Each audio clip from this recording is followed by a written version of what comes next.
Өзүн учурда 24 баланын атасымын деп тааныштырган Иса Өмүракулов 13 жылдан бери ата-энеси таштап кеткен үй бүлөдө зордук көргөн балдарды өз камкордугуна алып тарбиялап келет. Ал жубайы экөө ортодо 5 баланы тарбиялап өстүргөн.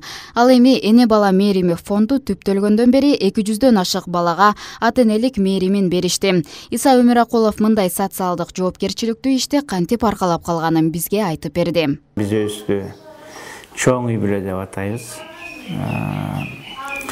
Анан бул иш өзү 2009 башталган. 2009 башталып, 2 жылдай мындай каттоо жок эле иштедик. Анан 2011-жылы эне бала мээрими деп каттоодон өткөнбүз.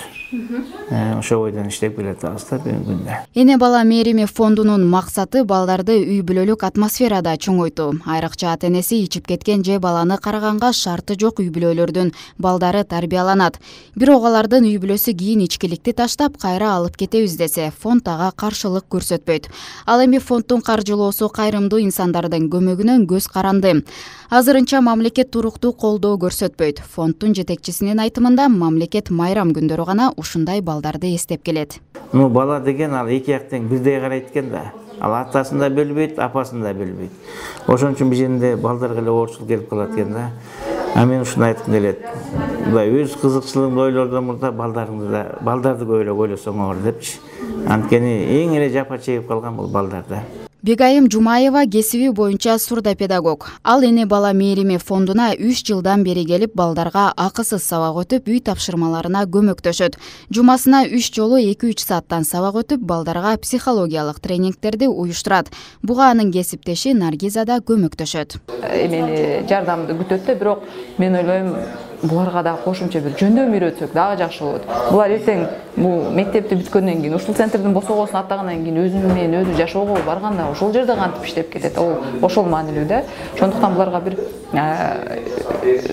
биздин мисалы эли журтка мен чакырат эле, мисалы бир жөндөм келип мык какканды, же болбосо кухняга баягыдай эмнеле маляр эмес, эмне деп коет, плотниктер бар го, ошону үйрөтүп кетсе деле, бул анын материалдык жардамынан 1000 эсе жогору болот. Келип ошо бир кесипти үйрөтүп кетсе, ал бар эртең ошол менен оокат кылса, ошол менен үй бүлөсү бакса, ал көп эсе жогору турат да. Ошо бир жөндөм келип үйрөтүп кетсе, мен оюмча ал. Булар мектептеги билим боюнча эле чектелип, эч кандай кыздарга барышат. Мына бул жерде Иса байке өзүнүн каражатын колдонуп, бензин куюп, күнүгө Бишкекке, эмгек резервиге күрөшкө алып барат эркек балдарды. Баары барышат күрөшкө. Бир гана 3-күнү барышпайт, калган күндөрү баары барышат. Суббота воскресенье барышпайт. Анан булар ошол жерге барып, байке именно күрөшкө берген себеби эркек бала өзүнө ишеними артсын. Анан спорттун негизи эле жашоодо ролу чоң. Айзгөчө бул балдарга спорт дагы жакшы керек экен да. Муну байке түшүндү, ошол эмесине, философиясын, маанисин түшүндү да, анан постоянно ошого алып барып атат. Кароосуз калган же турмуштун кыйын сыноосуна түшкөн балдардын башын бириктирген эне бала мээрими фонду биз барган учурда ата-энеси ичкиликке берилип, кароосуз калган дагы 7 баланы кабыл алууга даярданып жатты. Фонддун жетекчисинин айтымында ата-энесинин камкордугунан ажыраган балдар дегенде эле көпчүлүк материалдык жардамды түшүнөт. Бирок бул жердеги балдар бир кесиптин ээси болууга, дилгир жана кошумча сабак берген мугалимдерге муктаж.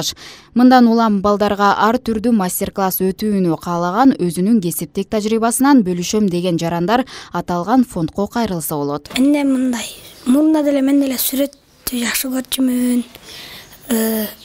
Андан кийин эле мындай күрөштү жакшы көрүп калгам, анткени ал эми дең соолукка пайдалуу экенин билип, андан кийин күрөштү тандагам.